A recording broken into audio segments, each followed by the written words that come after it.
Sa aming paglalakbay guys, samahan nyo kaming silipin ang loob ng Santorini or mas kilalang Camp Netanya sa may Mabini, Batangas. Tara, silipin natin. Ito na nga. Ayan si Aileen, si Adi Boy. Ito yung main lobby nila.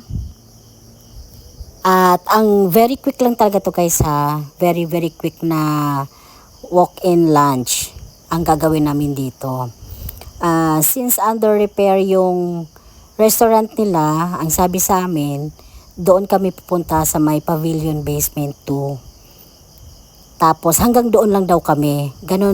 Siguro ganun na yung procedure nila pag walk-in ka lang.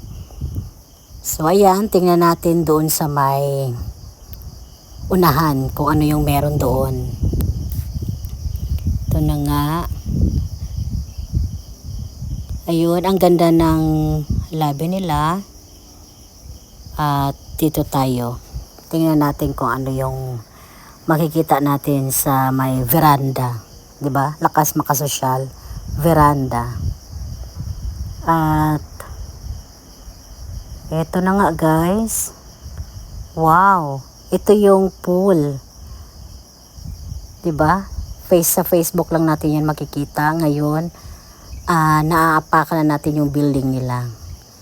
Lakas makaapak. O see? Ngayon guys, maambon. Pero, thank God naman, hindi naman bumuhos yung ulan. Ambon lang yung pagpunta natin ngayon. So, ito na nga. Ito yung paligid at yun si Aileen. So, dito na tayo sa basement 2. Siyempre, lalafang na tayo.